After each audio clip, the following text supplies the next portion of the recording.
Hello दोस्तों, स्वागत है आपका अपने ही यूट्यूब चैनल किस्से कहानियों की ऑडियो लाइब्रेरी पर। अभी हम सुन रहे हैं मुंशी प्रेमचंद द्वारा रचित सुप्रसिद्ध उपन्यास गोदान का भाग 8। तो चलिए सुनते हैं आज का भाग। यह अभिनय जब समाप्त हुआ तो उधर रंगशाला में धनुष यज्ञ समाप्त हो चुका था और सामाजिक प्रहसन की तैयारी हो रही थी। मगर इन सज्जनों को उसमें विशेष दिलचस्पी न थी। केवल मिस्टर मेहता देखने गए और आदि से अंत तक जमे रहे। उन्हें बड़ा मजा आ रहा था। बीच बीच में तालियां बजाते थे और फिर कहो का आग्रह करके अभिनेताओं को प्रोत्साहन भी देते जाते थे। राय साहब ने इस प्रहसन में एक मुकदमेबाज देहाती जमींदार का खाका उड़ाया था। कहने को तो प्रहसन था, मगर करुणा से भरा हुआ। नायक का बात बात में कानून की धाराओं का उल्लेख करना, पत्नी पर केवल इसलिए मुकदमा दायर कर देना कि उसने भोजन तैयार करने में जरा सी देर कर दी, फिर वकीलों के नखरे और देहाती गवाही की चालाकियां और झांसे। पहले गवाही के लिए चटपट तैयार हो जाना, मगर इजलास पर तलबी के समय खूब मनावन करना और नाना प्रकार की फरमाइशें करके उल्लू बनाना। ये सभी दृश्य देखकर लोग हंसी के मारे लौट जाते थे। सबसे सुंदर वह दृश्य था जिसमें वकील गवाहों को उनके बयान रटा रहा था।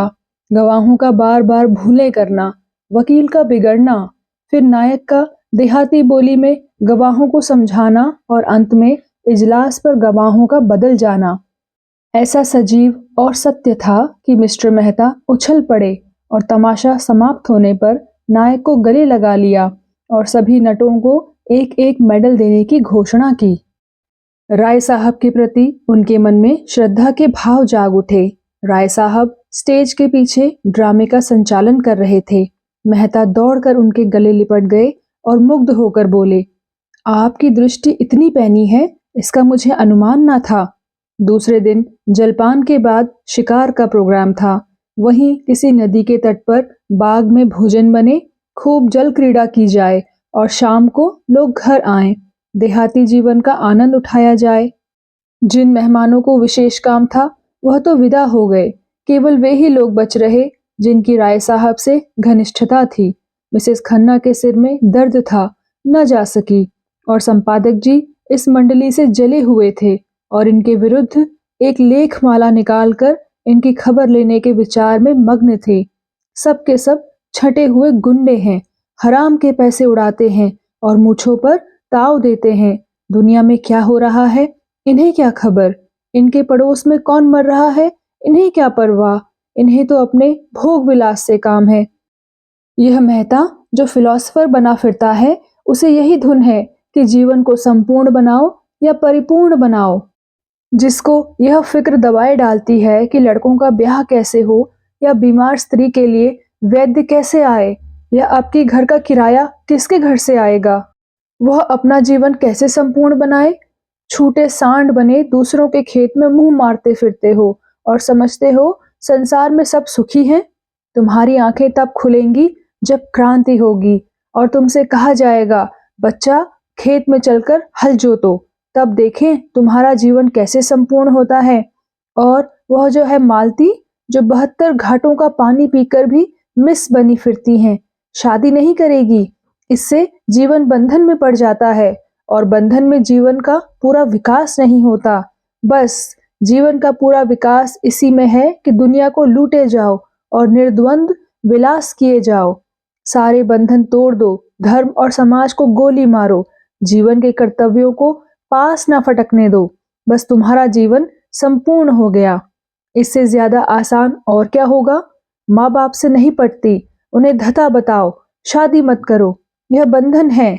बच्चे होंगे, यह मोहपाश है। मगर टैक्स क्यों देते हो? कानून भी तो बंधन है, उसे क्यों नहीं तोड़ते? उससे क्यों कन्नी काटते हो? जानते हो ना कि कानून की जरा भी अवज्ञा की और बेड़ियां पड़ जाएंगी। बस वही बंधन तोड़ो जिसमें अपनी भोग लिप्सा में बाधा ना पड़े। रस्सी को सांप बनाकर पीटो और 30 मार खा बनो। जीते सांप के पास जाओ ही क्यों, वह फुंकार भी मारेगा तो लहरें आने लगेंगी। उसे आते देखो तो दुम दबाकर भागो। यह तुम्हारा संपूर्ण जीवन है? 8 बजे शिकार पार्टी चली। खन्ना ने कभी शिकार न खेला था। बंदूक की आवाज से कांपते थे। लेकिन मिस मालती जा रही थी तो वह कैसे रुक सकते थे? मिस्टर तनखा को अभी तक इलेक्शन के विषय में बातचीत करने का अवसर न मिला था। शायद वहां वह अवसर मिल जाए। राय साहब अपने इस इलाके में बहुत दिनों से नहीं गए थे। वहां का रंग ढंग देखना चाहते थे। कभी कभी इलाके में आने जाने से आदमियों से एक संबंध भी हो जाता है और रौब भी रहता है। कारकुन और प्यादे भी सचेत रहते हैं। मिर्जा खुर्शीद को जीवन के नए अनुभव प्राप्त करने का शौक था, विशेषकर ऐसे जिनमें कुछ साहस दिखाना पड़े। मिस मालती अकेले कैसे रहती? उन्हें तो रसिकों का जमघट चाहिए। केवल मिस्टर मेहता शिकार खेलने के सच्चे उत्साह से जा रहे थे। राय साहब की इच्छा तो थी कि भोजन की सामग्री, रसोइया, कहार, खिदमतगार सब साथ चले, लेकिन मिस्टर मेहता ने इसका विरोध किया। खन्ना ने कहा, आखिर वहां भोजन करेंगे या भूखों मरेंगे? मेहता ने जवाब दिया, भोजन क्यों ना करेंगे, लेकिन आज हम लोग खुद अपना सारा काम करेंगे। देखना तो चाहिए कि नौकरों के बगैर हम जिंदा रह सकते हैं या नहीं। मिस मालती पकाएंगी और हम लोग खाएंगे। देहातों में हांडिया और पत्तल मिल ही जाते हैं और ईंधन की कोई कमी नहीं। शिकार हम करेंगे ही। मालती ने गिला किया, बोली, क्षमा कीजिए, आपने रात मेरी कलाई इतने जोर से पकड़ी कि अभी तक दर्द हो रहा है। मिस्टर मेहता बोले, काम तो हम लोग करेंगे, आप केवल बताती जाइएगा। मिर्जा खुर्शीद बोले, अजी आप लोग तमाशा देखते रहिएगा, मैं सारा इंतजाम कर दूंगा। बात ही कौन सी है? जंगल में हांडी और बर्तन ढूंढना हिमाकत है। हिरन का शिकार कीजिए, भूनिए, खाइए और वहीं दरख्त के साए में खर्राटे लीजिए। यही प्रस्ताव स्वीकृत हुआ। 2 मोटरें चली। एक मिस मालती ड्राइव कर रही थी, दूसरी खुद राय साहब। कोई 20-25 मील पर पहाड़ी प्रांत शुरू हो गया। दोनों तरफ ऊंची पर्वतमाला दौड़ी चली आ रही थी। सड़क भी पेचदार होती जाती थी। कुछ दूर की चढ़ाई के बाद एकाएक ढाल आ गया और मोटर नीचे की ओर चली। दूर से नदी का पाट नजर आया, किसी रोगी की भांति दुर्बल। निस्पंद कगार पर एक घने वटवृक्ष की छांव में कारें रोक दी गई और लोग उतरे। यह सलाह हुई कि 2-2 की टोली बने और शिकार खेलकर 12 बजे तक यहाँ आ जाएं। मिस मालती मेहता के साथ चलने को तैयार हो गई। खन्ना मन में ऐंठ कर रह गए। जिस विचार से आए थे उसमें जैसे पंचर हो गया। अगर जानते मालती दगा देंगी तो घर लौट जाते, लेकिन राय साहब का साथ उतना रोचक ना होते हुए भी बुरा ना था। उनसे बहुत से मुआमले की बातें करनी थी। खुर्शीद और तनखा बचे रहे। उनकी टोली बनी बनाई थी। तीनों टोलियां एक एक तरफ चल दी। कुछ दूर तक पथरीली पगडंडी पर मेहता के साथ चलने के बाद मालती ने कहा, तुम तो चले ही जाते हो, जरा दम तो ले लेने दो। मेहता मुस्कुराए, बोले, अभी तो हम 1 मील भी नहीं आए, अभी से थक गई क्या? मालती बोली, थकी नहीं, लेकिन क्यों ना जरा दम ले लो। मेहता बोले, जब तक कोई शिकार हाथ ना आ जाए हमें आराम करने का अधिकार नहीं। मालती बोली, मैं शिकार खेलने ना आई थी। मेहता ने अनजान बनकर कहा, अच्छा, यह मैं ना जानता था, फिर क्या करने आई थी? मालती बोली, अब तुमसे क्या बताऊं। हिरनों का एक झुंड चरता हुआ नजर आया। दोनों एक चट्टान की आड़ में छिप गए और निशाना बांधकर गोली चलाई। निशाना खाली गया, झुंड भाग निकला। मालती ने पूछा, अब? मेहता बोले, कुछ नहीं, चलो फिर कोई शिकार मिलेगा। दोनों कुछ देर तक चुपचाप चलते रहे। फिर मालती ने जरा रुककर कहा, गर्मी के मारे बुरा हाल हो रहा है, आओ इस वृक्ष के नीचे बैठ जाएं। मेहता बोले, अभी नहीं, तुम बैठना चाहती हो तो बैठो, मैं तो नहीं बैठता। मालती बोली, बड़ी निर्दयी हो तुम, सच कहती हूँ। मेहता बोले, जब तक कोई शिकार ना मिल जाए मैं बैठ नहीं सकता। मालती बोली, तब तो तुम मुझे मार ही डालोगे। अच्छा बताओ, रात तुमने मुझे इतना क्यों सताया? मुझे तुम्हारे ऊपर बड़ा क्रोध आ रहा था। याद है तुम मुझे क्या कहा था? तुम हमारे साथ चलेगा दिलदार। मैं न जानती थी तुम इतने शरीर हो। अच्छा, सच कहना, तुम उस वक्त मुझे अपने साथ ले जाते क्या? मेहता ने कोई जवाब न दिया, मानो सुना ही नहीं। दोनों कुछ दूर चलते रहे। एक तो जेठ की धूप, दूसरे पथरीला रास्ता। मालती थक कर बैठ गई। मेहता खड़े खड़े बोले, अच्छी बात है, तुम आराम कर लो, मैं यहीं आ जाऊंगा। मालती बोली, मुझे अकेला छोड़कर चले जाओगे क्या? मेहता बोला, मैं जानता हूं तुम अपनी रक्षा कर सकती हो। मालती ने पूछा, कैसे जानते हो? मेहता बोला, नए युग की देवियों की यही सिफत है। वह मर्द का आश्रय नहीं चाहती, उससे कंधा मिलाकर चलना चाहती हैं। मालती ने झेंपते हुए कहा, तुम कोरे फिलोसफर हो मेहता, सच। सामने वृक्ष पर एक मोर बैठा हुआ था। मेहता ने निशाना साधा और बंदूक चलाई। मोर उड़ गया। मालती प्रसन्न होकर बोली, बहुत अच्छा हुआ, मेरा शाप पड़ा। मेहता ने बंदूक कंधे पर रखकर कहा, तुमने मुझे नहीं, अपने आप को शाप दिया। शिकार मिल जाता तो मैं तुम्हें 10 मिनट की मोहलत देता। अब तो तुमको फौरन चलना पड़ेगा। मालती उठकर मेहता का हाथ पकड़ती हुई बोली, फिलोसफरों के शायद हृदय नहीं होता। तुमने अच्छा किया विवाह नहीं किया, उस गरीब को मार ही डालते। मगर मैं यो ना छोड़ूंगी, तुम मुझे छोड़कर नहीं जा सकते। मेहता ने एक झटके से हाथ छुड़ा लिया और आगे बढ़े। मालती सजल नेत्र होकर बोली, मैं कहती हूँ मत जाओ, नहीं मैं इसी चट्टान पर सिर पटक दूंगी। मेहता ने तेजी से कदम बढ़ाए। मालती उन्हें देखती रही। जब वह 20 कदम निकल गए तो झुंझलाकर उठी और उनके पीछे दौड़ी। अकेले विश्राम करने में कोई आनंद न था। समीप आकर बोली, मैं तुम्हें इतना पशु न समझती थी। मेहता बोला, मैं जो हिरन मारूंगा उसकी खाल तुम्हें भेंट करूंगा। मालती बोली, खाल जाए भाड़ में, मैं अब तुमसे बात ना करूंगी। मेहता बोला, कहीं हम लोगों के हाथ कुछ ना लगा और दूसरों ने अच्छे शिकार मारे तो मुझे बड़ी झेप होगी। एक चौड़ा नाला मुंह फैलाए बीच में खड़ा था। बीच की चट्टानें उसके दांतों सी लगती थी। धार में इतना वेग था कि लहरें उछली पड़ती थी। सूर्य मध्याह्न पर आ पहुंचा था और उसकी प्यासी किरणें जल में क्रीड़ा कर रही थी। मालती ने प्रसन्न होकर कहा, अब तो लौटना पड़ेगा। मेहता ने पूछा, क्यों? उस पार चलेंगे, यहीं तो शिकार मिलेंगे। मालती बोली, धारा में कितना वेग है, मैं तो बह जाऊंगी। मेहता बोला, अच्छी बात है, तुम यहीं बैठो, मैं जाता हूँ। मालती बोली, हाँ, आप जाइए, मुझे अपनी जान से बैर नहीं है। मेहता ने पानी में कदम रखा और पांव साधते हुए चले। ज्यों-ज्यों आगे जाते थे, पानी गहरा होता जाता था, यहाँ तक कि पानी छाती तक आ गया। मालती अधीर हो उठी। शंका से मन चंचल हो उठा। ऐसी विकलता तो उसे कभी न होती थी। ऊंचे स्वर में बोली, पानी गहरा है, ठहर जाओ, मैं भी आती हूँ। मेहता बोले, नहीं नहीं, तुम फिसल जाओगी, धार तेज है। मालती बोली, कोई हरज नहीं, मैं आ रही हूँ, आगे ना बढ़ना, खबरदार।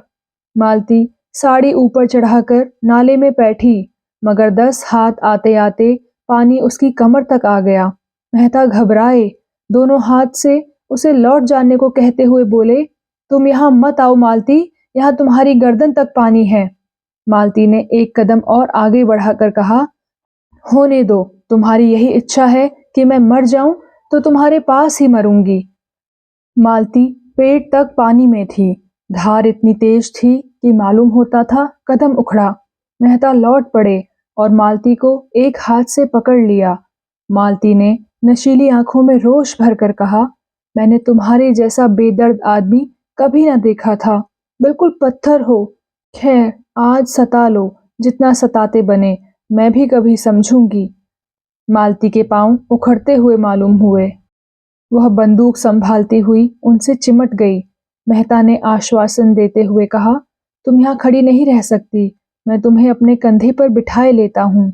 मालती ने भ्रुकुटी टेढ़ी करके कहा, तो उस पार जाना क्या इतना जरूरी है? मेहता ने कुछ उत्तर ना दिया। बंदूक कनपटी से कंधे पर दबा ली और मालती को दोनों हाथों से उठाकर कंधे पर बैठा लिया। मालती अपनी पुलक को छिपाती हुई बोली, अगर कोई देख ले तो? मेहता ने जवाब दिया, भद्दा तो लगता है। 2 पग के बाद उसने करुण स्वर में कहा, अच्छा बताओ, मैं यहीं पानी में डूब जाऊं तो तुम्हें रंज हो या ना हो, मैं तो समझती हूँ तुम्हें बिल्कुल रंज ना होगा। मेहता ने आहत स्वर से कहा, तुम समझती हो मैं आदमी नहीं हूँ? मालती बोली, मैं तो यही समझती हूँ, क्यों छिपाऊं? मेहता ने पूछा, क्या तुम सच कहती हो मालती?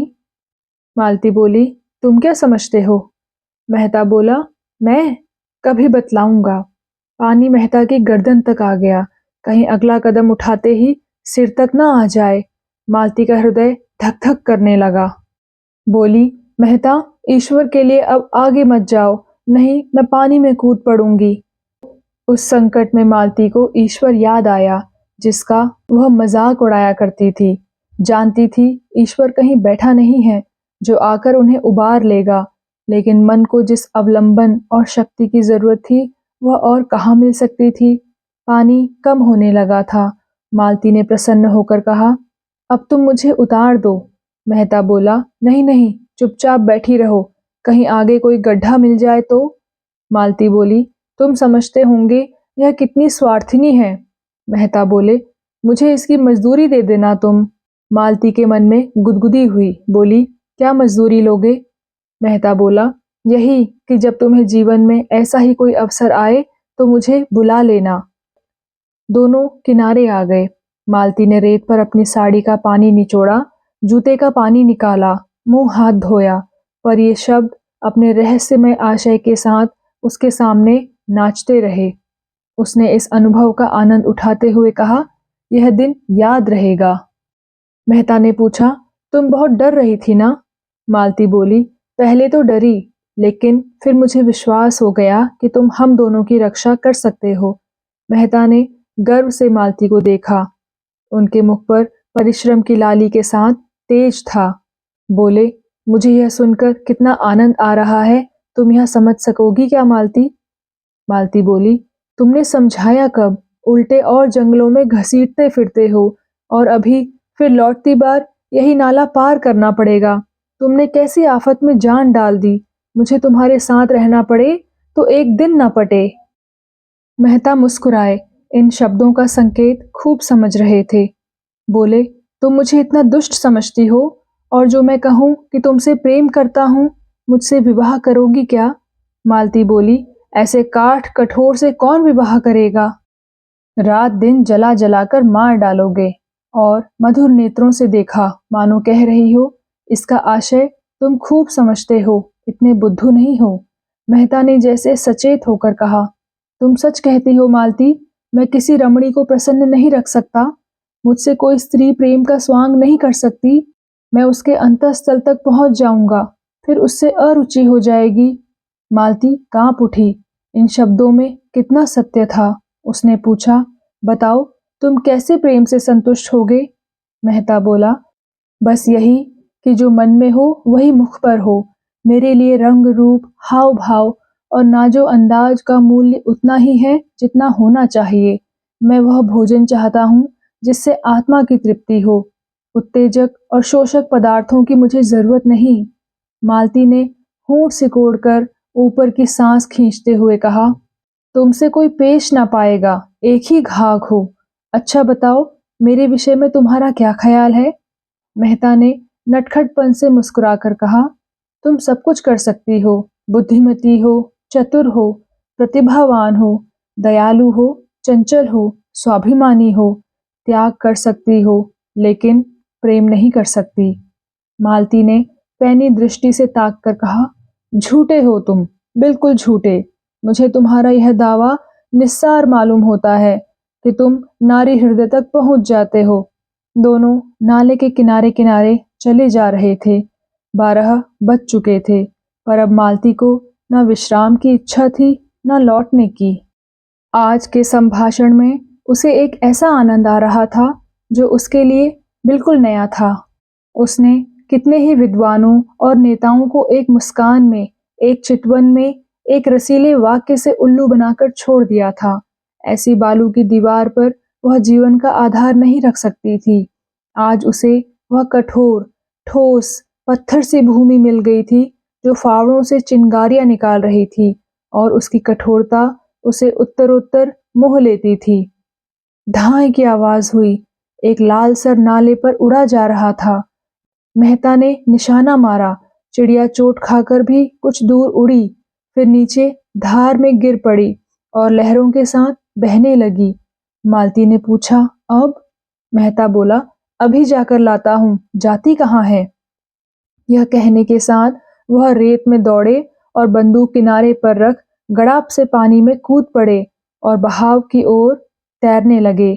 मगर आध मील तक पूरा जोर लगाने पर भी चिड़िया ना पा सके। चिड़िया मरकर भी जैसे उड़ी जा रही थी। सहसा उन्होंने देखा, एक युवती किनारे की एक झोपड़ी से निकली। चिड़िया को बहते देखकर साड़ी को जांघों तक चढ़ाया और पानी में घुस पड़ी।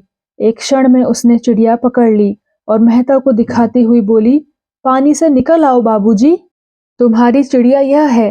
मेहता युवती की चपलता और साहस देखकर मुग्ध हो गए। तुरंत किनारे की ओर हाथ चलाए और 2 मिनट में युवती के पास जा खड़े हुए। युवती का रंग था तो काला और वह भी गहरा। कपड़े बहुत ही मैले और फूहड़। आभूषण के नाम पर केवल हाथों में 2-2 मोटी चूड़ियां। सिर के बाल उलझे अलग अलग। मुखमंडल का कोई भाग ऐसा नहीं जिसे सुंदर या सुघड़ कहा जा सके। लेकिन उस स्वच्छ निर्मल जलवायु ने उसके कालेपन में ऐसा लावण्य भर दिया था और प्रकृति की गोद में पलकर उसके अंग इतने सुडौल, सुगठित और स्वच्छंद हो गए थे कि यौवन का चित्र खींचने के लिए उससे सुंदर कोई रूप ना मिलता। उसका सबल स्वास्थ्य जैसे मेहता के मन में बल और तेज भर रहा था। मेहता ने उसे धन्यवाद देते हुए कहा, तुम बड़े मौके से पहुंच गई, नहीं मुझे न जाने कितनी दूर तैरना पड़ता। युवती ने प्रसन्नता से कहा, मैंने तुम्हें तैरते आते देखा तो दौड़ी, शिकार खेलने आए होंगे। मेहता बोला, हाँ आए तो थे शिकार ही खेलने, मगर दोपहर हो गई और यही चिड़िया मिली है। युवती बोली, तेंदुआ मारना चाहो तो मैं उसका ठौर दिखा दूं। रात को यहाँ रोज पानी पीने आता है, कभी कभी दोपहर में भी आ जाता है। फिर जरा सकुचाकर सिर झुकाए बोली, उसकी खाल हमें देनी पड़ेगी। चलो मेरे द्वार पर, वहां पीपल की छाया है, यहाँ धूप में कब तक खड़े रहोगे? कपड़े भी तो गीले हो गए हैं। मेहता ने उसकी देह में चिपकी हुई गीली साड़ी की ओर देखकर कहा, तुम्हारे कपड़े भी तो गीले हैं। उसने लापरवाही से कहा, हमारा क्या, हम तो जंगल के हैं, दिन दिन भर धूप और पानी में खड़े रहते हैं, तुम थोड़ी रह सकते हो। लड़की कितनी समझदार है और बिल्कुल गंवार। मेहता बोला, तुम खाल लेकर क्या करोगी? युवती बोली, हमारे दादा बाजार में बेचते हैं, यही तो हमारा काम है। मेहता बोला, लेकिन दोपहरी यहाँ काटें तो तुम खिलाओगी क्या? युवती ने लजाते हुए कहा, तुम्हारे खाने लायक हमारे घर में क्या है? मक्के की रोटियां खाओ जो धरी हैं, चिड़िए का सालन पका दूंगी, तुम बताते जाना जैसे बनाना हो। थोड़ा सा दूध भी है। हमारी गैया को एक बार तेंदुए ने घेरा था, उसे सींगों से भगाकर भाग आई, तब से तेंदुआ उससे डरता है। मिस्टर मेहता ने कहा, लेकिन मैं अकेला नहीं हूँ, मेरे साथ एक औरत भी है। युवती ने पूछा, तुम्हारी घरवाली होगी ना? मेहता बोले, नहीं घरवाली तो अभी नहीं है, जान पहचान की है। युवती बोली, तो मैं दौड़कर उनको बुला लाती हूँ, तुम चलकर छांव में बैठो। मेहता बोले, नहीं नहीं मैं बुला लाता हूँ। युवती बोली, तुम थक गए होंगे, शहर का रहिया जंगल में काहे आते होंगे, हम तो जंगली आदमी हैं, किनार ही तो खड़ी होंगी। जब तक मेहता कुछ बोले वह हवा हो गई। मेहता ऊपर चढ़कर पीपल की छांव में बैठे। इस स्वच्छंद जीवन से उनके मन में अनुराग उत्पन्न हुआ। सामने की पर्वतमाला दर्शन तत्व की भांति अगम्य और अत्यंत फैली हुई, मानो ज्ञान का विस्तार कर रही हो, मानो आत्मा उस ज्ञान को, उस प्रकाश को, उस अगम्यता को उनके प्रत्यक्ष विराट रूप में देख रही हो। दूर से एक बहुत ऊंचे शिखर पर एक छोटा सा मंदिर था, जो उस अगम्यता में बुद्धि की भांति ऊंचा पर खोया हुआ सा खड़ा था, मानो वहां तक पर मारकर पक्षी विश्राम लेना चाहता है और कहीं स्थान नहीं पाता। मेहता इन्हीं विचारों में डूबे हुए थे कि युवती मिस मालती को साथ लिए आ पहुंची। एक वन पुष्प की भांति धूप में खिली हुई, दूसरी गमले के फूल की भांति धूप में मुरझाई और निर्जीव। मालती ने बेदिली के साथ कहा, पीपल की छां बहुत अच्छी लग रही है क्या? और यहाँ भूख के मारे प्राण निकले जा रहे हैं। युवती दो बड़े बड़े मटके उठा लाई और बोली, तुम जब तक यहीं बैठो, मैं अभी दौड़कर पानी लाती हूँ, फिर चूल्हा जला दूंगी और मेरे हाथ का खाओ तो मैं एक क्षण में बाटियां सेक दूंगी। नहीं, अपने आप सेक लेना। हाँ, गेहूं का आटा मेरे घर में नहीं है और यहाँ कहीं कोई दुकान भी नहीं है कि ला दूं। मालती को मेहता पर क्रोध आ रहा था। बोली, तुम यहाँ क्यों आकर पड़ रहे?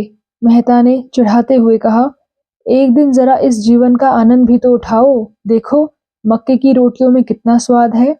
मालती बोली, मुझसे मक्के की रोटियां खाए ही ना जाएंगी और किसी तरह निगल भी जाऊं तो हजम ना होंगी। तुम्हारे साथ आकर मैं बहुत पछता रही हूँ। रास्ते भर दौड़ा के मार डाला और अब यहाँ लाकर पटक दिया। मेहता ने कपड़े उतार दिए थे और केवल एक नीला जांघिया पहने बैठे हुए थे। युवती को मटके ले जाते देखा तो उसके हाथ से मटके छीन लिए और कुएं पर पानी भरने चले।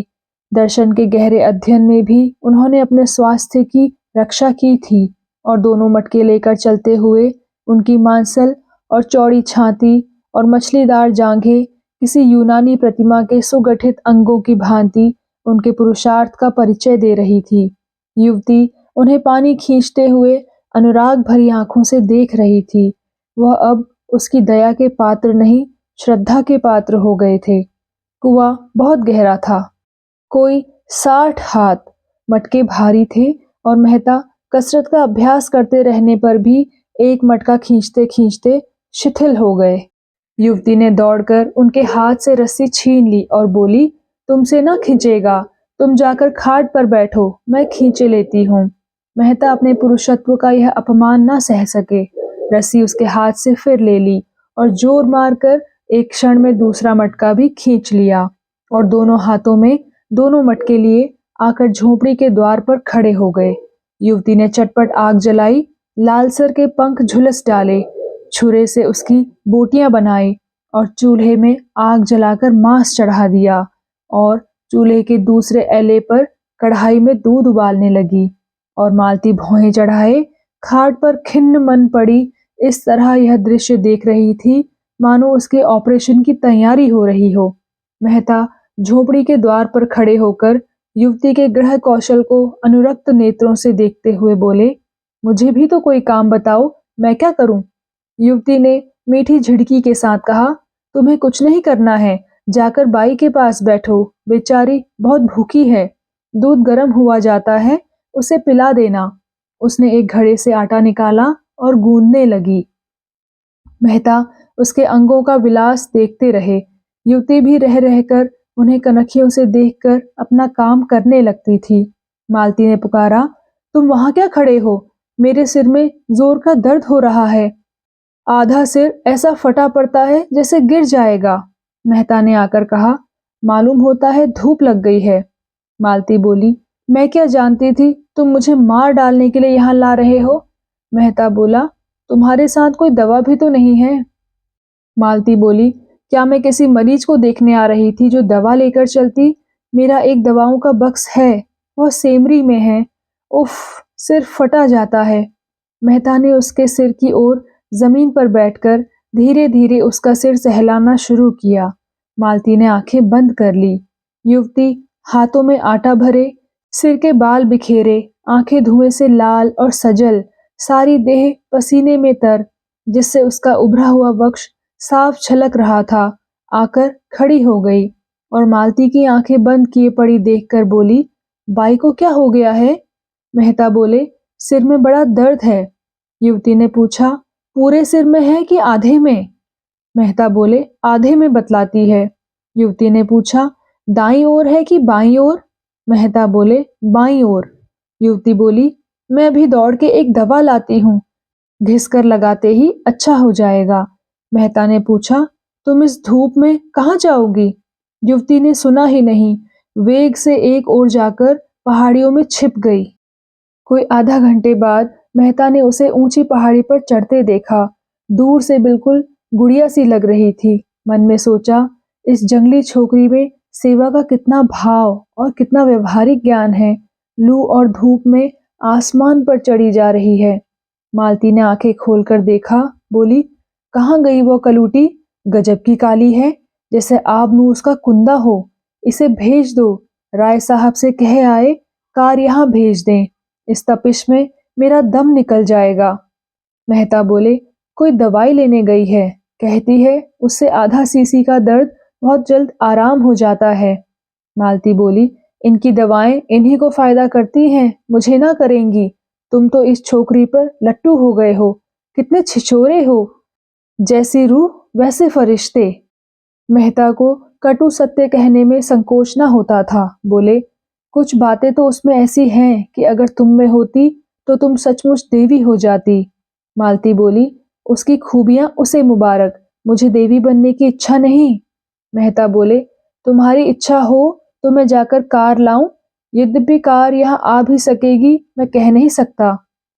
मालती बोली, उस कलूटी को क्यों नहीं भेज देते? मेहता बोले, वह तो दवा लेने गई है, फिर भोजन पकाएगी। मालती बोली, तो आज आप उसके मेहमान हैं, शायद रात को भी यहीं रहने का विचार होगा। रात को शिकार भी तो अच्छे मिलते हैं। मेहता ने इस आरोप से चिढ़कर कहा, इस युवती के प्रति मेरे मन में जो प्रेम और श्रद्धा है वह ऐसी है कि अगर मैं उसकी ओर वासना से देखूं तो आंखें फूट जाएं। मैं अपने किसी घनिष्ठ मित्र के लिए भी इस धूप और लू में उस ऊंची पहाड़ी पर न जाता। और हम केवल घड़ी भर के मेहमान हैं, यह वह जानती है। वह किसी गरीब औरत के लिए भी इसी तत्परता से दौड़ जाएगी। मैं विश्व बंधुत्व और विश्व प्रेम पर केवल लेख लिख सकता हूँ, केवल भाषण दे सकता हूँ। वह उस प्रेम और त्याग का व्यवहार कर सकती है। कहने से करना कहीं कठिन है, इसे तुम भी जानती हो।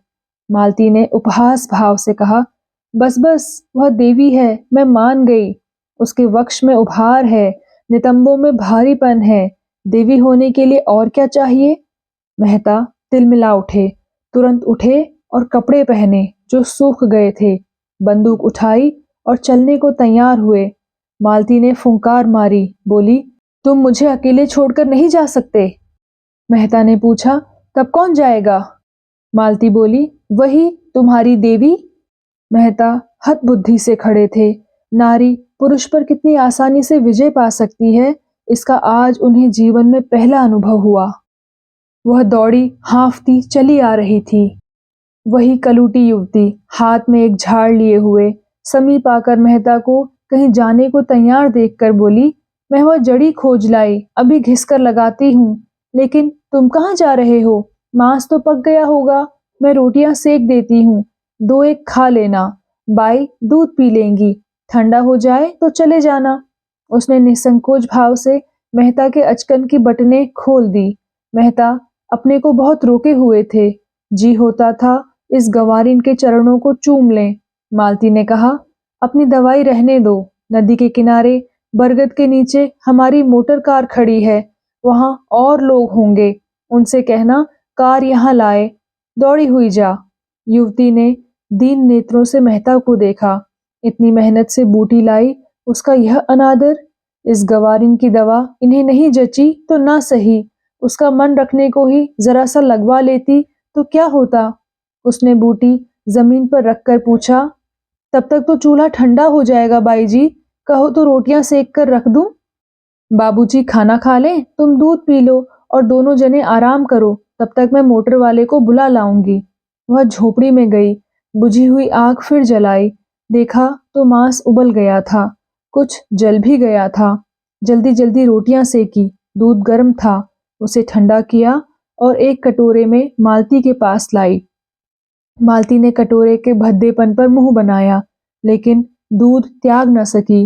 मेहता झोपड़ी के द्वार पर बैठकर एक थाली में मांस और रोटियां खाने लगे। युवती खड़ी पंखा झल रही थी। मालती ने युवती से कहा, उन्हें खाने दो, कहीं भागे नहीं जाते हैं, तू जाकर गाड़ी ला। युवती ने मालती की ओर एक बार सवाल की आंखों से देखा। यह क्या चाहती हैं? इनका आशय क्या है? उसे मालती के चेहरे पर रोगियों की सी नम्रता और कृतज्ञता और याचना न दिखाई दी। उसकी जगह अभिमान और प्रमाद की झलक थी। गवारिन मनोभावों के पहचानने में चतुर थी। बोली, मैं किसी की लौंडी नहीं हूँ बाई जी। तुम बड़ी हो, अपने घर की बड़ी हो। मैं तुमसे कुछ मांगने तो नहीं आती। मैं गाड़ी लेने न जाऊंगी। मालती ने डांटा। अच्छा, तूने गुस्ताखी पर कमर बांधी। बता, तू किसके इलाके में रहती है? युवती बोली, यह राय साहब का इलाका है। मालती बोली, तो तुझे उन्हीं राय साहब के हाथों हंटरों से पिटवाऊंगी। युवती बोली, मुझे पिटवाने से तुम्हें सुख मिले तो पिटवा लेना बाई जी। कोई रानी महारानी थोड़ी हूं कि लश्कर भेजनी पड़ेगी। मेहता ने दो चार कौर निगले थे कि मालती की यह बातें सुनी। कौर कंठ में अटक गया। जल्दी से हाथ धोया और बोले, वह नहीं जाएगी, मैं जा रहा हूँ। मालती भी खड़ी हो गई। बोली, उसे जाना पड़ेगा। मेहता ने अंग्रेजी में कहा, उसका अपमान करके तुम अपना सम्मान बढ़ा नहीं रही हो मालती। मालती ने फटकार बताई। बोली, ऐसी ही लौंडियां मर्दों को पसंद आती हैं, जिनमें और कोई गुण हो या ना हो, उनकी टहल दौड़ दौड़ कर प्रसन्न मन से करें और अपना भाग्य सराहें कि इस पुरुष ने मुझसे यह काम करने को तो कहा। वह देवियां हैं, शक्तियां हैं, विभूतियां हैं। मैं समझती थी वह पुरुषत्व तुम में कम से कम नहीं है, लेकिन अंदर से, संस्कारों से तुम भी वही बर्बर हो। मेहता मनोविज्ञान के पंडित थे। मालती के मनोरहस्यों को समझ रहे थे। ईर्ष्या का ऐसा अनोखा उदाहरण उन्हें कभी ना मिला था। उस रमणी में जो इतनी मृदु स्वभाव, इतनी उदार, इतनी प्रसन्न मुख थी, ईर्ष्या की प्रचंड ज्वाला। बोले, कुछ भी कहो, मैं उसे ना जाने दूंगा। उसकी सेवाओं और कृपाओं का यह पुरस्कार देकर मैं अपनी नजरों में नीच नहीं बन सकता। मेहता के स्वर में कुछ ऐसा तेज था कि मालती धीरे से उठी और चलने को तैयार हो गई। उसने जलकर कहा, अच्छा, तो मैं ही जाती हूँ। तुम उसके चरणों की पूजा करके पीछे आना। मालती दो तीन कदम चली होगी तो मेहता ने युवती से कहा, अब मुझे आज्ञा दो बहन। तुम्हारा यह नेह, तुम्हारी निस्वार्थ सेवा हमेशा याद रहेगी। युवती ने दोनों हाथों से सजल नेत्र होकर उन्हें प्रणाम किया और झोपड़ी के अंदर चली गई। दूसरी तरफ दूसरी टोली राय साहब और खन्ना की थी। राय साहब तो अपने उसी रेशमी कुर्ते और रेशमी चादर में थे, मगर खन्ना ने शिकारी सूट डाटा था, जो शायद आज ही के लिए बनवाया गया था, क्योंकि खन्ना को असामियों के शिकार से इतनी फुर्सत कहाँ थी कि जानवरों का शिकार करते। खन्ना ठिगने, इकहरे, रूपवान आदमी थे। गेहुआ रंग, बड़ी बड़ी आंखें, मुंह पर चेचक के दाग, बातचीत में बड़े कुशल। कुछ देर चलने के बाद खन्ना ने मिस्टर मेहता का जिक्र छेड़ दिया, जो कल से ही उनके मस्तिष्क में राहु की भांति समाये हुए थे। बोले, यह मेहता भी कुछ अजीब आदमी है। मुझे तो कुछ बना हुआ मालूम होता है। राय साहब मेहता की इज्जत करते थे और उन्हें सच्चा और निष्कपट आदमी समझते थे, पर खन्ना से लेन देन का व्यवहार था। कुछ स्वभाव से शांत प्रिय भी थे, विरोध ना कर सके। बोले, मैं तो उन्हें केवल मनोरंजन की वस्तु समझता हूँ, कभी उनसे बहस नहीं करता, और करना भी चाहूं तो इतनी विद्या कहाँ से लाऊं। जिसने जीवन के क्षेत्र में कभी कदम ही नहीं रखा, वह अगर जीवन के विषय में कोई नया सिद्धांत अलापता है तो मुझे उस पर हंसी आती है। मजे से 1000 माहवार फटकारते हैं। न जोरू न जाता, न कोई चिंता न बाधा। वह दर्शन न बघारे तो कौन बघारे। आप निर्द्वंद रहकर जीवन को संपूर्ण बनाने का स्वप्न देखते हैं। ऐसे आदमी से क्या बहस की जाए। खन्ना बोले, मैंने सुना चरित्र का अच्छा नहीं है। राय साहब बोले, बेफिक्री में चरित्र अच्छा रह ही कैसे सकता है। समाज में रहो और समाज के कर्तव्यों और मर्यादाओं का पालन करो, तब पता चले। खन्ना बोले, मालती ना जाने क्या देखकर उन पर लट्टू हुई जाती है। मुझे वह क्या जलाएंगी बेचारी, मैं उन्हें खिलौने से ज्यादा नहीं समझता। राय साहब बोले, यह तो ना कहो मिस्टर खन्ना, मिस मालती पर जान तो देते हो तुम। खन्ना बोले, या तो मैं आपको भी यही इल्जाम दे सकता हूँ। राय साहब बोले, मैं सचमुच खिलौना समझता हूँ, आप उन्हें प्रतिमा बनाए हुए हैं। खन्ना ने जोर से कह कहा मारा, हालांकि हंसी की कोई बात ना थी। बोले, अगर एक लोटा जल चढ़ा देने से वरदान मिल जाए तो क्या बुरा है।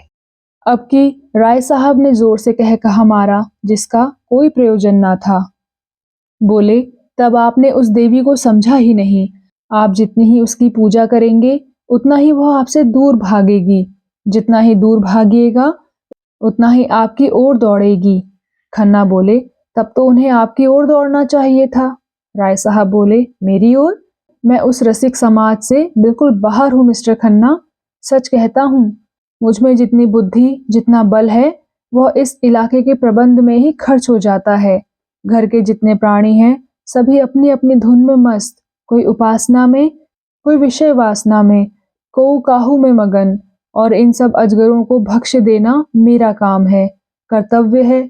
मेरे बहुत से ताल्लुकेदार भाई भोग विलास करते हैं, यह सब मैं जानता हूँ, मगर वह लोग घर फूंक कर तमाशा देखते हैं।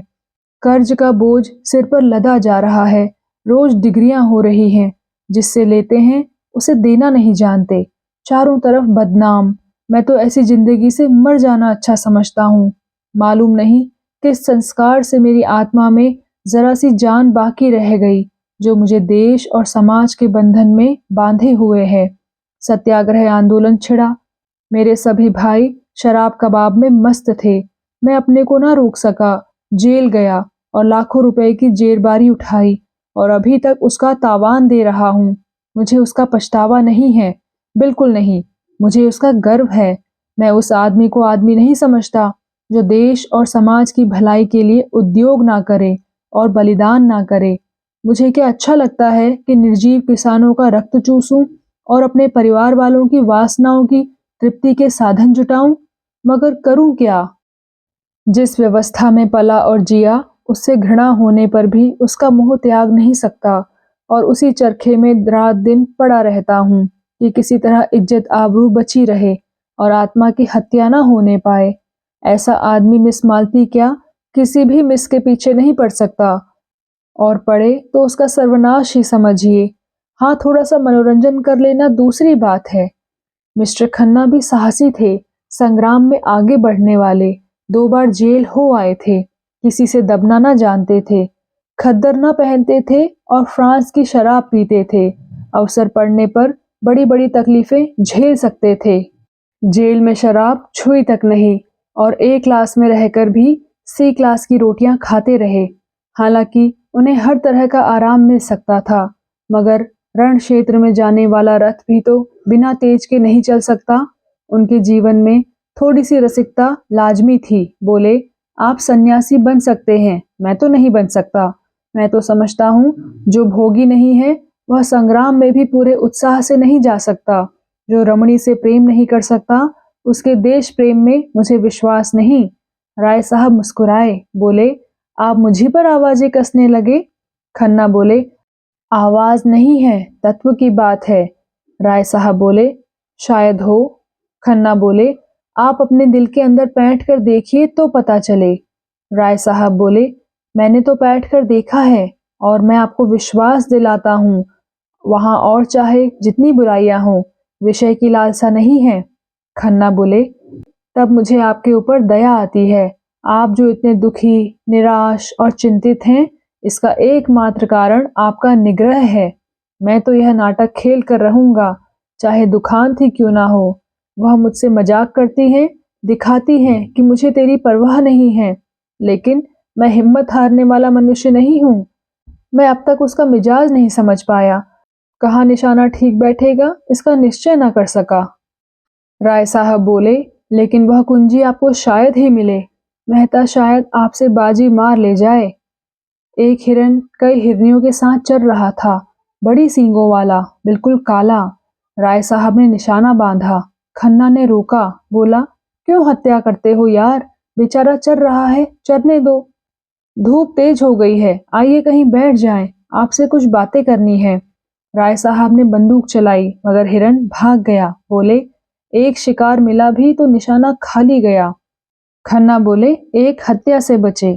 अच्छा, आपके इलाके में ऊख होती है क्या? राय साहब बोले, बड़ी कसरत से। खन्ना बोले, तो फिर क्यों ना हमारे शुगर मिल में शामिल हो जाइए, हिस्से धड़ाधड़ बिक रहे हैं। आप ज्यादा नहीं 1000 हिस्से खरीद लें। राय साहब बोले, गजब किया, मैं इतने रुपए कहाँ से लाऊंगा? खन्ना बोले, इतने नामी इलाकेदार और आपको रुपयों की कमी? कुल 50,000 ही तो होते हैं, उनमें से अभी 25% ही देना है। राय साहब बोले, नहीं भाई साहब, मेरे पास इस वक्त बिल्कुल रुपए नहीं है। खन्ना बोले, रुपए जितने चाहे मुझसे लीजिए, बैंक आपका है। हाँ, अभी आपने अपनी जिंदगी इंश्योर्ड ना कराई होगी। मेरी कंपनी में एक अच्छी सी पॉलिसी लीजिए। 100-200 रुपए तो आप बड़ी आसानी से हर महीने दे सकते हैं और इकट्ठी रकम मिल जाएगी 40-50 हजार। लड़कों के लिए इससे अच्छा प्रबंध आप नहीं कर सकते। हमारी नियमावली देखिए, हम पूर्ण सहकारिता के सिद्धांत पर काम करते हैं। दफ्तर और कर्मचारियों के खर्च के सिवा नफे की एक पाई भी किसी की जेब में नहीं जाती। आपको आश्चर्य होगा कि इस नीति से कंपनी चल कैसे रही है, और मेरी सलाह से थोड़ा सा स्पेकुलेशन का काम भी शुरू कर दीजिए। यह जो आज सैकड़ों करोड़पति बने हुए हैं, सब इसी स्पेकुलेशन से बने हैं। रुई, शक्कर, गेहूं, रबड़, किसी जिन्स का सट्टा कीजिए, मिनटों में लाखों का वारा न्यारा होता है। काम जरा अटपटा है, बहुत से लोग गच्चा खा जाते हैं, लेकिन वही जो अनाड़ी हैं, आप जैसे अनुभवी, सुशिक्षित और दूरंदेश लोगों के लिए इससे ज्यादा नफे का काम ही नहीं। बाजार का चढ़ाव उतार कोई आकस्मिक घटना नहीं, इसका भी विज्ञान है। एक बार उसे गौर से देख लीजिए, फिर क्या मजाल कि धोखा हो जाए। राय साहब कंपनियों पर अविश्वास करते थे। 2-1 बार इसका उन्हें कड़वा अनुभव हो भी चुका था, लेकिन मिस्टर खन्ना को उन्होंने अपनी आंखों से बढ़ते देखा था और उनकी कार्यक्षमता के कायल हो गए थे। अभी 10 साल पहले जो व्यक्ति बैंक में क्लर्क था, वह केवल अपने अध्यवसाय, पुरुषार्थ और प्रतिभा से शहर में पुजता है। उसकी सलाह की उपेक्षा न की जा सकती थी। इस विषय में अगर खन्ना उनके पथ प्रदर्शक हो जाएं, तो उन्हें बहुत कुछ कामयाबी हो सकती है। ऐसा अवसर क्यों छोड़ा जाए? तरह तरह के प्रश्न करते रहे। सहसा एक देहाती एक बड़ी सी टोकरी में कुछ जड़ें, कुछ पत्तियां, कुछ फल लिए जाता नजर आया। खन्ना ने पूछा, अरे क्या बेचता है? देहाती सकपका गया, डरा कहीं बेगार में ना पकड़ जाए। बोला, कुछ तो नहीं मालिक, यही घास पात है। खन्ना ने पूछा, क्या करेगा इनका? देहाती बोला, बेचूंगा मालिक, जड़ी बूटी हैं। खन्ना ने पूछा, कौन कौन सी जड़ी बूटी हैं बता? देहाती ने अपना औषधालय खोल कर दिखलाया। मामूली चीजें थी जो जंगल के आदमी उखाड़ कर ले जाते हैं और शहर में आतारों के हाथ 2-4 आने में बेच आते हैं, जैसे मकोए, कंघी, सहदैया, कुकरौंधे, धतूरे के बीज, मदार के फूल, करजे, घुमची आदि। हर एक चीज दिखाता था और रटे हुए शब्दों में उसके गुण भी बयान करता जाता था। यह मकोए है सरकार, ताप हो, मंदाग्नि हो, तिल्ली हो, धड़कन हो, शूल हो, खांसी हो, एक खुराक में आराम हो जाता है। यह धतूरे के बीज है मालिक, गठिया हो, बाई हो। खन्ना ने बीच में रोकते हुए दाम पूछा। उसने 8 आने कहे। खन्ना ने 1 रुपया फेंक दिया और उसे पड़ाव तक रखाने का हुक्म दिया। गरीब ने मुंह मांगा दाम ही नहीं पाया, उसका दुगना पाया। आशीर्वाद देता चला गया। राय साहब ने पूछा, आप यह घास पात लेकर क्या करेंगे? खन्ना ने मुस्कुराकर कहा, इनके अशर्फियां बनाऊंगा। मैं कीमियागर हूँ, यह आपको शायद नहीं मालूम। राय साहब बोले, तो यार वह मंत्र हमें भी सिखा दो। खन्ना बोले, हाँ हाँ शौक से, मेरी शागिर्दी कीजिए। पहले 1.25 सेर लड्डू लाकर चढ़ाइए, तब बताऊंगा। बात यह है कि मेरा तरह तरह के आदमियों से साबका पड़ता है। कुछ ऐसे लोग भी आते हैं जो जड़ी बूटियों पर जान देते हैं। उनको बस इतना मालूम हो जाए कि यह किसी फकीर की दी हुई बूटी है, फिर आपकी खुशामद करेंगे, नाक रगड़ेंगे और आप वह चीज उन्हें दे दें तो हमेशा के लिए आपके ऋणी हो जाएंगे। 1 रुपए में अगर 10-20 बुद्धुओं पर एहसान का नमदा कसा जा सके तो क्या बुरा है? जरा से एहसान से बड़े बड़े काम निकल जाते हैं। राय साहब ने कुतूहल से पूछा, मगर इन बूटियों के गुण आपको याद कैसे रहेंगे? खन्ना ने कह कहा मारा। बोला, आप भी राय साहब बड़े मजे की बातें करते हो। जिस बूटी में जो गुण चाहे बता दीजिए, वह आपकी लियाकत पर मुनहसर है।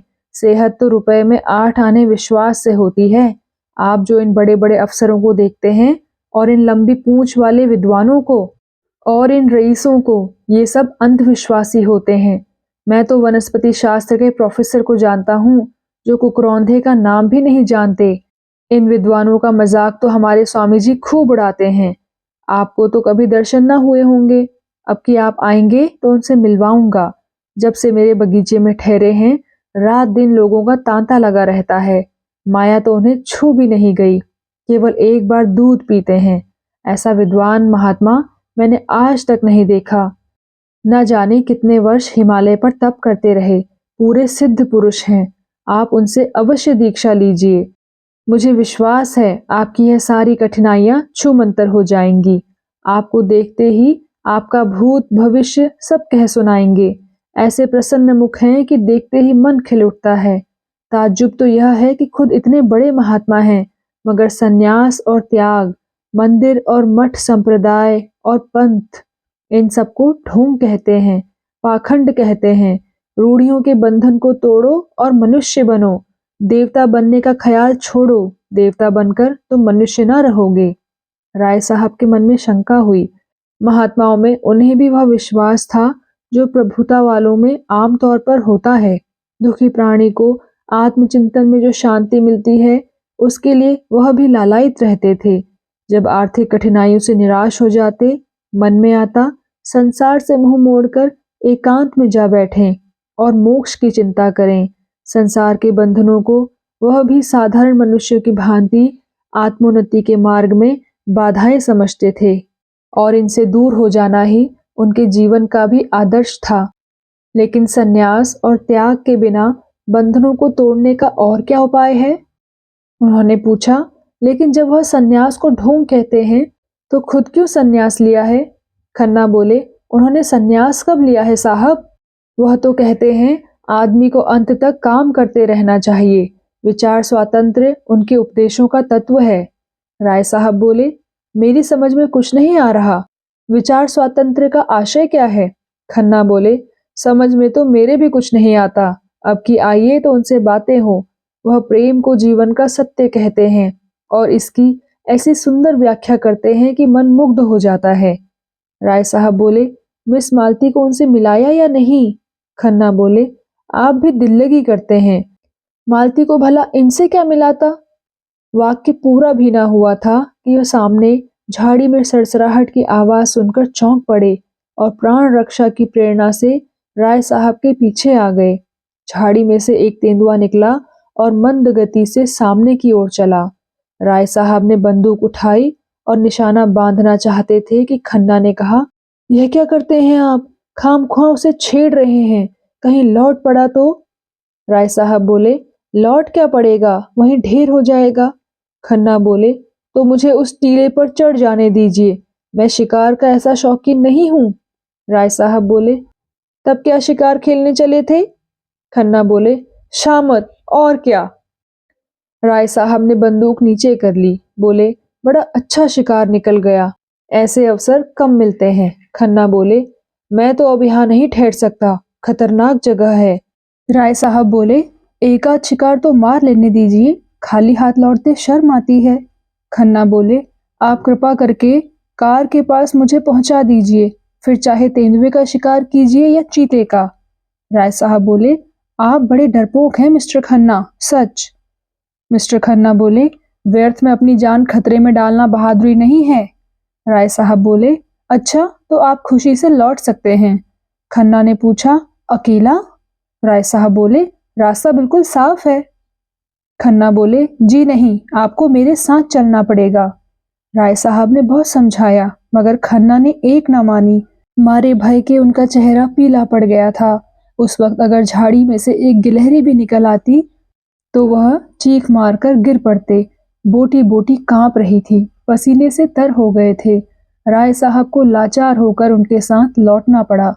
जब दोनों आदमी बड़ी दूर निकल आए तो खन्ना के होश ठिकाने आए। बोले, खतरे से नहीं डरता, लेकिन खतरे के मुंह में उंगली डालना हिमाकत है।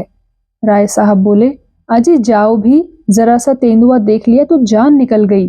खन्ना बोले, मैं शिकार खेलना उस जमाने का संस्कार समझता हूँ जब आदमी पशु था, तब से संस्कृति बहुत आगे बढ़ गई है।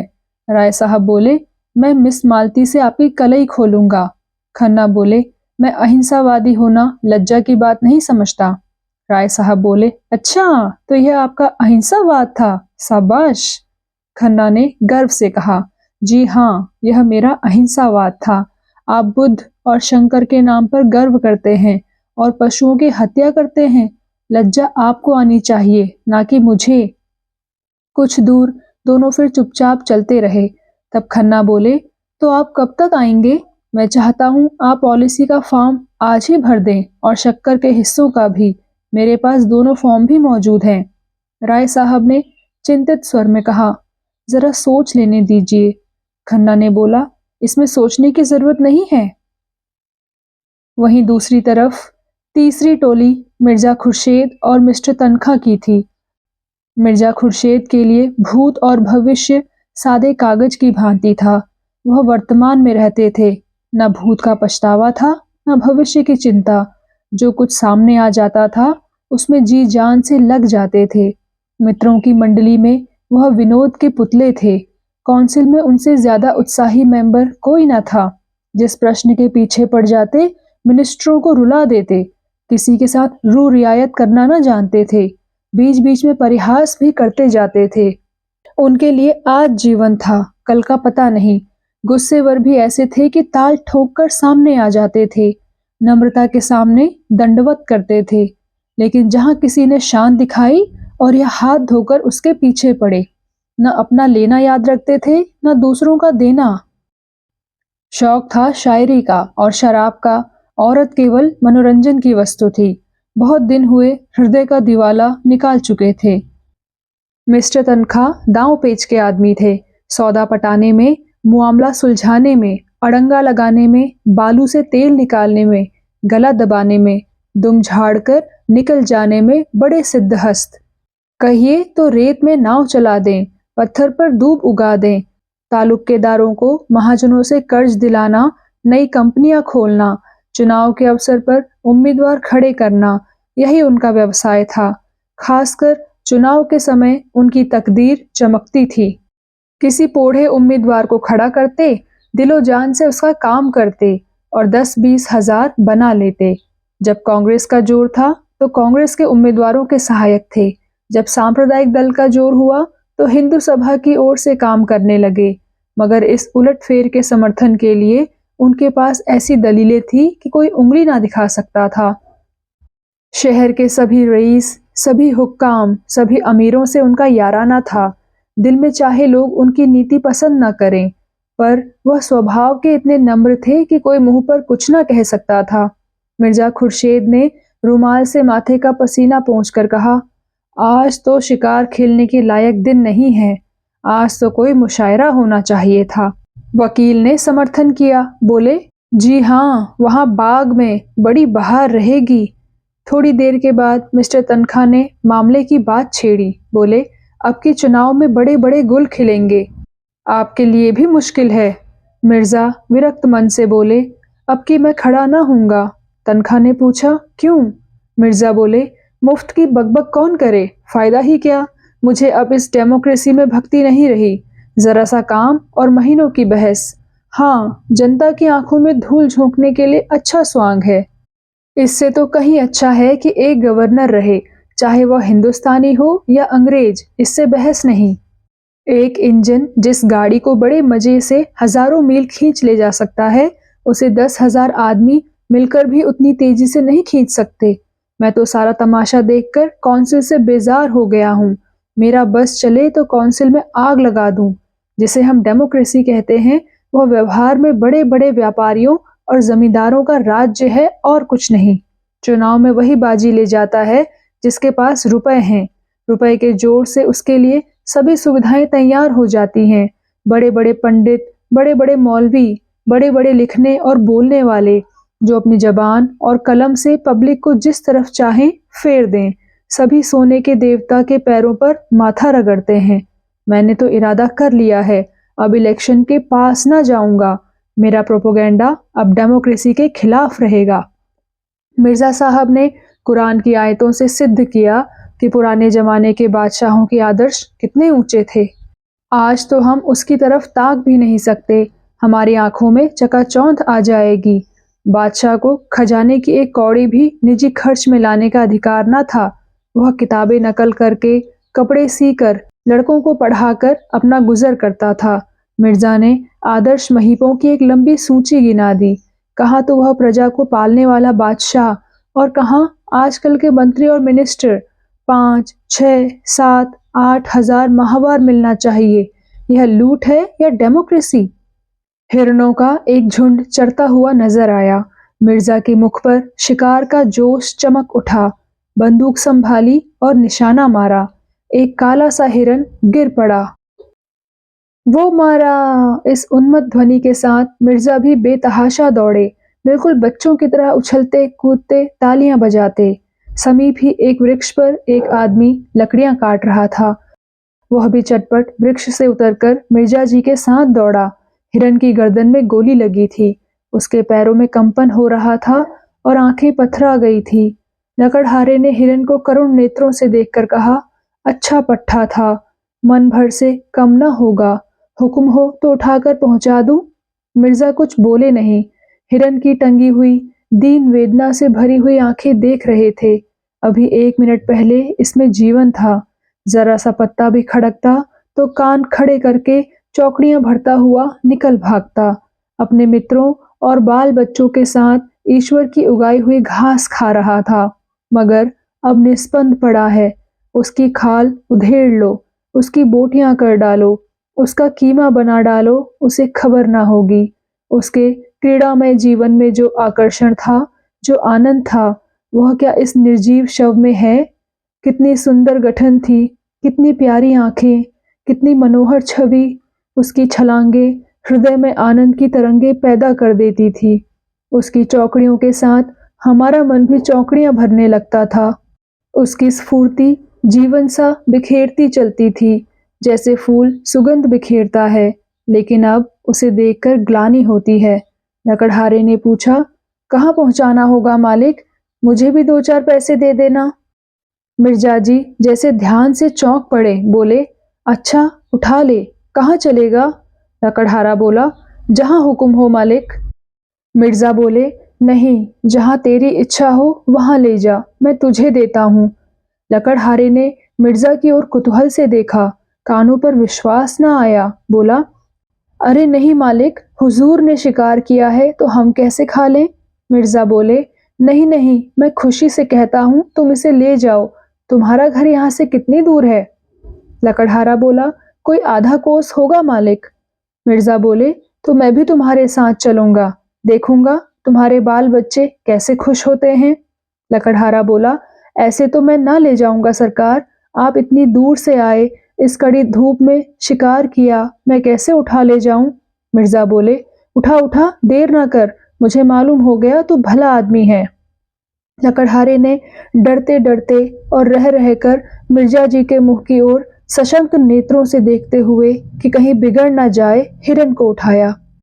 सहसा उसने हिरन को छोड़ दिया और खड़ा होकर बोला, मैं समझ गया मालिक, हुजूर ने इसकी हलाली नहीं की।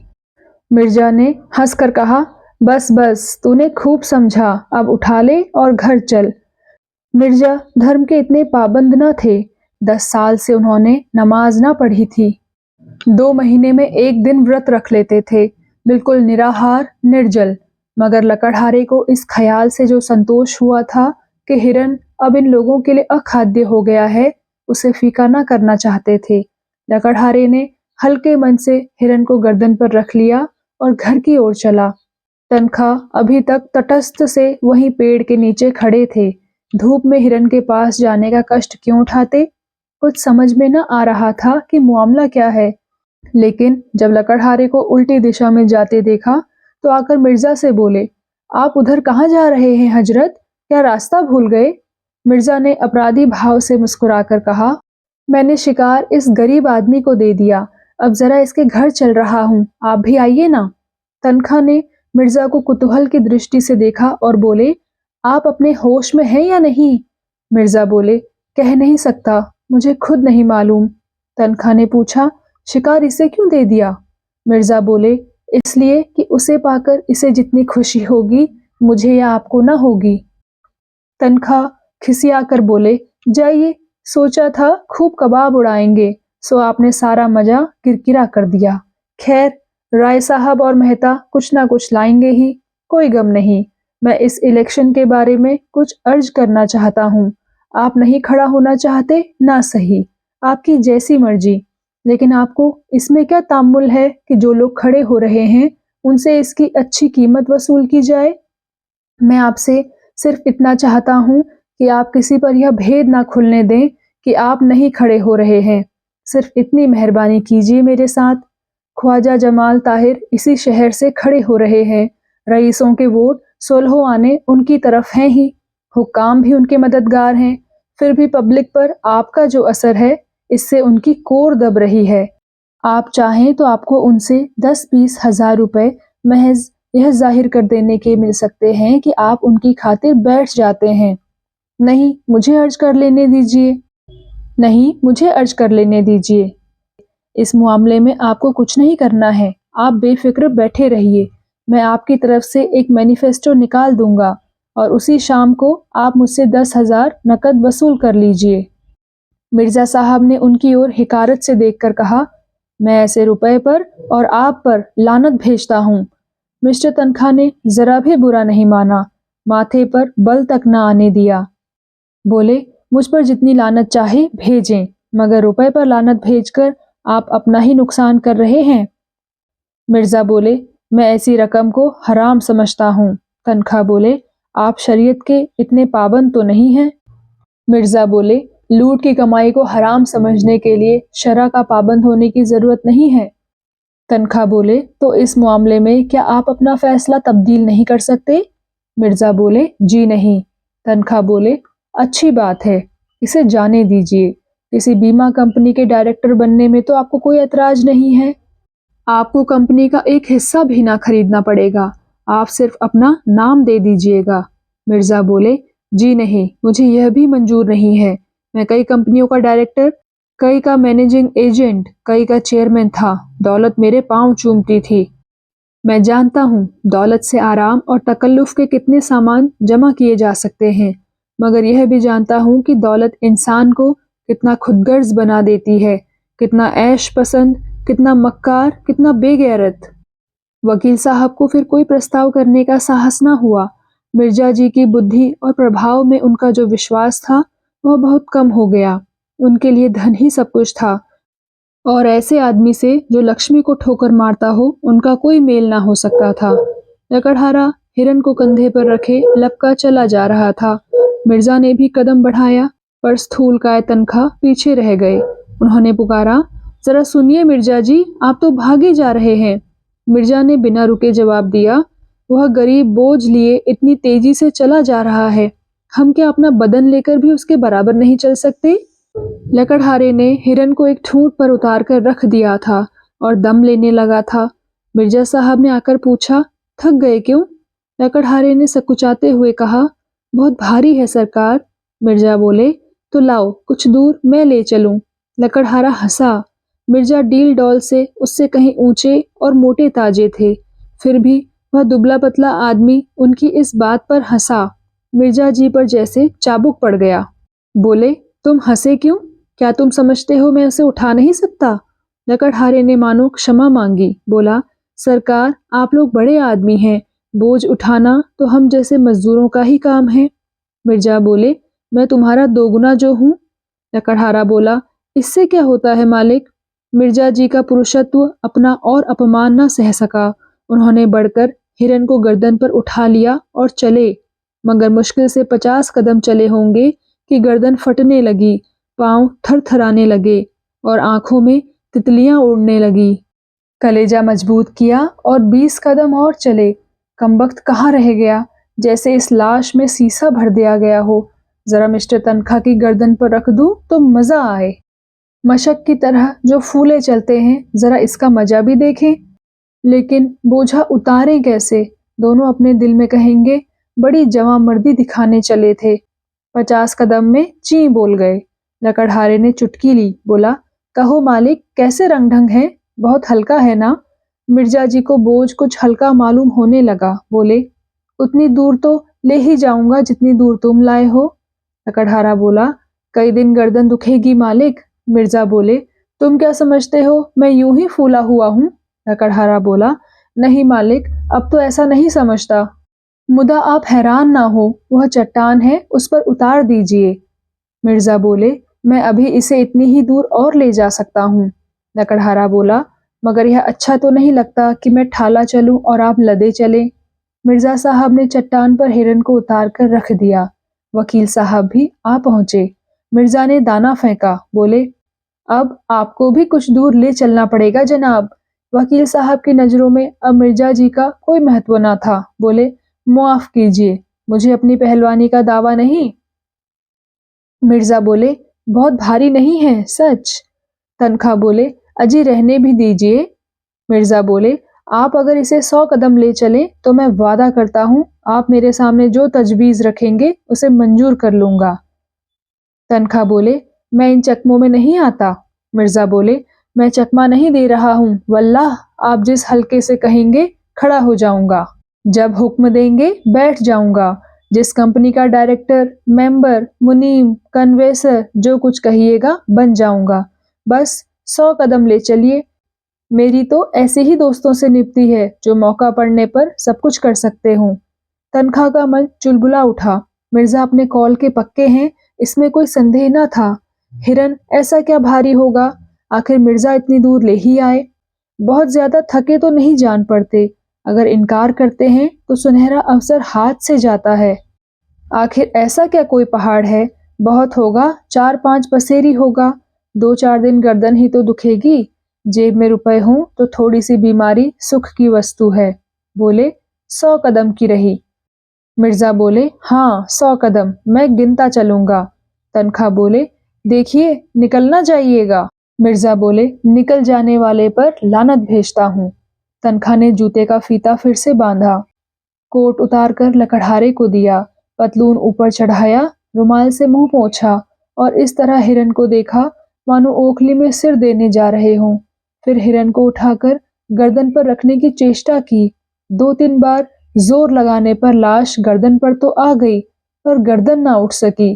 कमर झुक गई, हाथ उठे और लाश को जमीन पर पटकने वाले थे कि मिर्जा ने उन्हें सहारा देकर आगे बढ़ाया।